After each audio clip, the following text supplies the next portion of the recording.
Morning students, जैसा कि आप सब को पता है कि एलिमेंट के क्लासिफिकेशन के लिए वेरियस अटेम्प्ट हुए हैं। सबसे पहला जो अटेम्प्ट किया था वो किया था डोबर्नियर ने, लेकिन डोबर्नियर की कुछ एक लिमिटेशन थी जिसकी वजह से वो फेल हो गया था। उसके बाद अगला जो प्रयास किया था वो न्यूलैंड ने किया था, लेकिन न्यूलैंड भी फेल हो गया था क्योंकि उसकी भी कुछ एक लिमिटेशन थी। तो अगला जो प्रयास किया था, अगला जो क्लासिफिकेशन जो दिया था वो किसने दिया था? मेंडलीव ने दिया था। मेंडलीव एक रूसियन साइंटिस्ट था। मेंडलीव क्या था? एक रूसियन साइंटिस्ट का, रूस का था, यानी कि उसके टाइम पर 63 एलिमेंट डिस्कवर हो चुके थे। आपको मैंने पिछली वीडियो में बताया है, जो डोबर्नियर था उसके टाइम पर 30 एलिमेंट की डिस्कवरी हो चुकी थी, और जो न्यूलैंड था उसके टाइम पर 56 एलिमेंट की डिस्कवरी हो चुकी थी। और अब जो मेंडलीव के टाइम, जो कि रूसियन साइंटिस्ट था, उसके टाइम पर 63 एलिमेंट की डिस्कवरी हो चुकी थी। तो अपना क्वेश्चन ये अराइज हुआ था, उसने 63 एलिमेंट के क्लासिफिकेशन जो था उसका बेस क्या था? सबसे पहले मेंडलीव ने क्या दी थी? पीरियडिक टेबल दी थी। पीरियडिक टेबल का मतलब क्या होता है? पीरियडिक टेबल का मतलब होता है एलिमेंट का चार्ट, जो कि इस प्रकार से प्रिपेयर किया गया है कि एलिमेंट की जिस एलिमेंट की सिमिलर प्रॉपर्टी है वो एक ही जगह एक ही कॉलम में आ जाए या फिर एक ही ग्रुप में आ जाए, तो वो पीरियडिक टेबल है। सबसे पहला जो पीरियडिक टेबल वर्ड जो था वो रूसियन साइंटिस्ट मेंडलीव ने दिया था। उसने 63 एलिमेंट को का क्लासिफिकेशन जो क्या था वो किस बेस पे क्या था? देखो ये लिख रखा है बेसिस ऑफ क्लासिफिकेशन। सबसे पहला देखो, Mendeleev periodic table element are arranged on the basis of increasing atomic mass and also on the similarity of chemical property। तो उसने क्या किया था? एलिमेंट को इंक्रीजिंग एटॉमिक मास में अरेंज कर दिया था, और साथ के साथ में उनकी केमिकल प्रॉपर्टी भी क्या थी? सिमिलर थी। इस तरीके से उन्होंने एलिमेंट को अरेंज कर दिया था। Second, the formula of oxide and hydride formed by an element were treated as one of the basic property. काफी मोस्ट इंपोर्टेंट है। साथ के साथ ने उसका सेकंड बेस क्या था एक एलिमेंट का क्लासिफिकेशन का, कि उसने ऑक्साइड और हाइड्राइड को एक बेसिक प्रॉपर्टी के रूप में लिया था। मतलब जो एलिमेंट ऑक्सीजन के साथ रिएक्ट करेगा या हाइड्रोजन के साथ रिएक्ट करेगा और हाइड्राइड बना लेगा, सिंपल सी बात है। तो जैसे मान लीजिए, देखो, तो मान लीजिए सोडियम है, सोडियम ने ऑक्सीजन के साथ रिएक्ट करने के बाद Na2O बना ली, सोडियम ऑक्साइड बना लिया। इसी प्रकार से K+O2 है, तो उसने क्या बना लिया? K2O बना लिया। तो ये देखो, इसने Na2O बनाया, इसने K2O बनाया। तो सिंपल है, ऑक्साइड का फॉर्मूला लगभग सेम है, तो मैंने क्या कर दिया? R2O कर दिया। यहाँ पर क्या कर रखा है? R2O। यानी कि इस कॉलम के अंदर वही एलिमेंट आएंगे जो ऑक्साइड वाला ये फॉर्मूला बनाएंगे, R2O। या फिर RH लिख रखे, यानी कि हाइड्रोजन के साथ रिएक्ट करेगा तो Na+ में H, NaH सोडियम हाइड्राइड बनाएगा, या फिर पोटेशियम हाइड्राइड बनाएगा। सोडियम हाइड्राइड का फॉर्मूला NaH और पोटेशियम का है KH।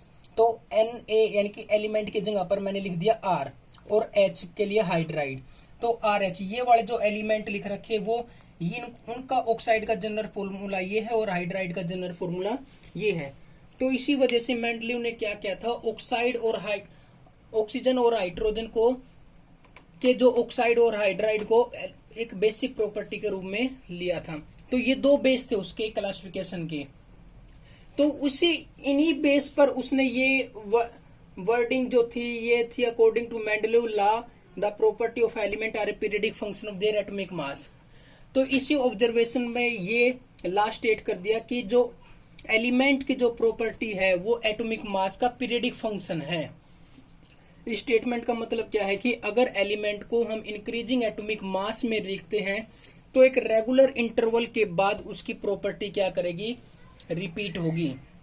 जैसे लिथियम के बाद सोडियम की प्रॉपर्टी रिपीट हो रही है, लिथियम और सोडियम की। जैसे बेरियम और मैग्नीशियम की प्रॉपर्टी, मैग्नीशियम और कैल्शियम की प्रॉपर्टी आपस में रिपीट हो रही है, तो उनको एक अलग कॉलम में रख दिया। या फिर ऑक्साइड और हाइड्राइड को भी एक बेसिक प्रॉपर्टी में लिया है, जैसे कि यहाँ पर बोरोन और एल्यूमिनियम, यहाँ पर B2O3 बनेगा, या फिर Al2O3 बनेगा, या फिर BH3 या AlH3 एल्यूमिनियम हाइड्राइड बनेगा। तो मेंडलीव पीरियडिक टेबल की कुछ एक अचीवमेंट भी थी। वो अचीवमेंट क्या थी? वो अचीवमेंट ये थी कि he left some gap in his periodic table for undiscovered element. उसने अपने पीरियडिक टेबल में कुछ एक गैप छोड़ दिया था किस चीज के लिए? अनडिस्कवर्ड एलिमेंट के लिए, क्योंकि उसको ये पता था कि आगे नए एलिमेंट की डिस्कवरी होनी है, तो बिना किसी प्रॉब्लम के उनको आसानी से इसमें पीरियडिक टेबल के अंदर फिट कर दिया जाए। जैसे कि ई का एल्युमिनियम है, यानी कि एल्युमिनियम है, एल्युमिनियम के बाद एक गैप छोड़ दे, उसको पता था कि एल्युमिनियम जैसी ही प्रॉपर्टी का एक एलिमेंट आना है, और वो ई का, इसलिए इस स्पेस को क्या नाम दे दिया था? ई का एल्युमिनियम। और उसके बाद जो नया डिस्कवर्ड एलिमेंट आया था वो क्या था? गैलियम। तो एल्युमिनियम के बाद उसने किसको पुट कर दिया? गैलियम को पुट कर दिया, बिना किसी डिस्टरबेंस के। इसी है ई का बोरोन। ई का बोरोन किसके लिए था? स्कैंडियम के था। और ई का सिलिकॉन है वो जर्मेनियम के लिए था। तो ये कुछ वो थी उसकी अचीवमेंट थी कि उसने अपने पीरियडिक टेबल में गैप छोड़ दिया था, और न्यू एलिमेंट जो डिस्कवर होने थे उसके लिए गैप छोड़ दिया था। He could accommodate noble gas when they form discovered. He could accommodate noble gas when they form discovered. जब नोबल गैस डिस्कवर हो गई थी तो उसने बिना किसी डिस्टरबेंस के नोबल गैस को रख दिया था, क्योंकि मेंडलीव की जो पीरियडिक टेबल थी उसके अंदर क्या थे? उसके अंदर 8 ग्रुप थे और 6 पीरियड थे, यानी कि 8 तो ग्रुप ये वाले होते हैं, 1 2 3 4 5 6 7 8, और 8वां जो ग्रुप था उसने लेफ्ट खाली छोड़ दिया था, क्योंकि नोबल गैस जो थी वो 8वें ग्रुप के अंदर रख दी थी। और पीरियड होते 7, 1 2 3 4 5 6 7, यानी कि मेंडलीव के पीरियडिक टेबल के अंदर 8 तो ग्रुप थे और 7 पीरियड थे। लेकिन मेंडलीव पीरियडिक टेबल की भी कुछ एक लिमिटेशन थी जिसकी वजह से वो फेल हो गई थी। तो फर्स्ट लिमिटेशन क्या थी?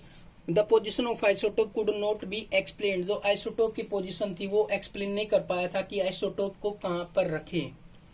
Wrong order of atomic mass of some element could not explained. जो कुछ एक एलिमेंट के जो एटॉमिक मास थे वो रॉन्ग ऑर्डर में थे। जैसे कि यहाँ पर मैंने एग्जांपल है कोबाल्ट और निकल का। कोबाल्ट का एटॉमिक मास 58.9 है और निकिल का एटॉमिक मास है 58.7। कोबाल्ट को उसने पहले रख दिया और निकिल को बाद में रख दिया। हालांकि निकिल जो है वो पहले आना चाहिए और कोबाल्ट बाद में, on the basis of increasing atomic mass. तो लेकिन यहाँ पर तो डिक्रीज हो रहा है, तो उसने इसको एक्सप्लेन नहीं किया। उसके बाद है no fixed position could be given to hydrogen. Hydrogen को कोई फिक्स्ड पोजीशन नहीं दी।